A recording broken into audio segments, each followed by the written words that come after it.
So tell me, what was your experience like when you guys were in Puerto Vallarta this past weekend? It was beautiful until everything broke out. It was like a very picturesque city, sunny, jungly. It was really lovely. And then on Sunday morning, we saw like smoke coming from the road.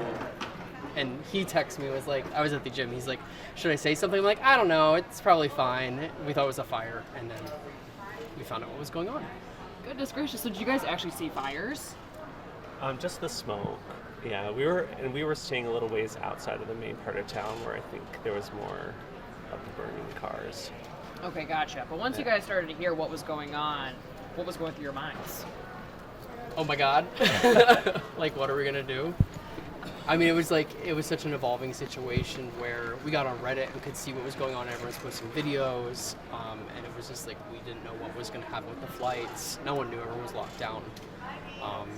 And there was like talk online like, is the cartel going to fight the army? And we were like, are we going to be in a sort of a war zone situation for a while, which seems extreme because everything calmed down so fast. But in the moment, you just don't know what's going to happen. Right, exactly. And were you guys like told to shelter in place by your hotel? Okay. Yes. Not the worst in the world. Yeah, no, it was like, I felt like our location was pretty good. We were kind of up in a mountain and stuff. But on the way to the airport, we saw a ton of burned out buses and cars, and there's a grocery store we were at the night before that was like burnt to the ground. Wow. So just seeing that was kind of crazy. Yeah, I think that you guys were like pretty much steps away from there too. Yeah. Goodness. Were you worried about your flight at all? Was there any concern with that? Okay, yeah. So tell me about that.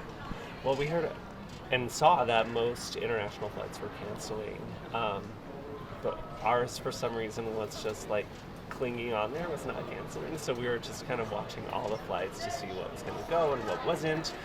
But also the roads were closed. So once we had word that our flight was probably still going to take off, we still didn't have transportation to the airport.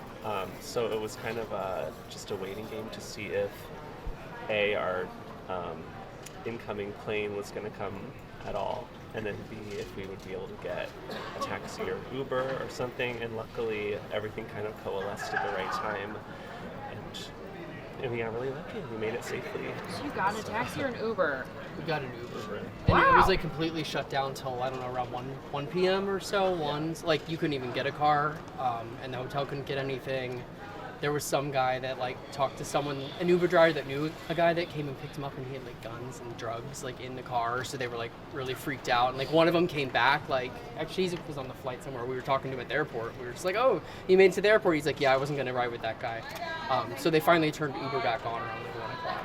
Oh my God. Okay. Yeah. In fact, you guys are home now. What a story. It feels so good. It feels so good. And one thing I do want to point out is on the way through town, we could see, there were a lot of cars that were burnt, there were certain shops that were burnt, and everything was still closed because people are really uncertain, really unsure about what's happening. But some businesses were starting to open and, taking care of the people in the town, and I think that it shows how resilient the people there are, and what a lovely place it is. And I hope that if people at home can find any way to help the locals in a time that's still kind of uncertain, I hope that they will.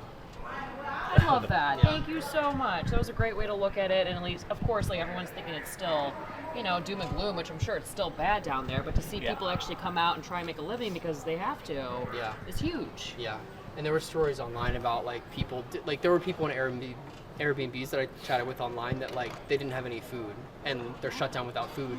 So like the locals, they would go to their neighbors and be like, can I like give you some pesos for food? And they would like refuse the money and just like were giving out tortillas or whatever they had, rice, beans, chicken. And it was crazy to read online. There were a lot of people that had no food at all for a whole day. That's what, yeah. Oh, goodness. I know one of our reporters, his parents were there, and they're like, oh my God, we're running out of dog food. Yeah. People food if worst comes to worst. Our dog's in the kennel, and we were like, oh my God, he's going to run out of food tomorrow. Yeah. It's like not the end of the world. Because you only give it so much, and then they have to give it a different kind of food that they don't really eat. Yeah, and then they get mess sick. Them all up. I know. Yeah, you can't do that. Goodness, what else am I missing? What else did you guys want to add? Anything else? How happy are you both to be back on U.S. soil, safe, I feel very happy to be home. Just to like, I had a huge sigh of relief when we walked in the airport and it was like, oh, back in Chicago. Whew, never thought we'd say that, right? Yeah, right. I'm in shorts and it's like 22 out and I don't care. I'm happy to be back in the cold. Yes, yes. Oh my gosh. Perfect. Anything else? We're good? Well, thank you you. guys. Yeah. I so much. appreciate Thank it. you.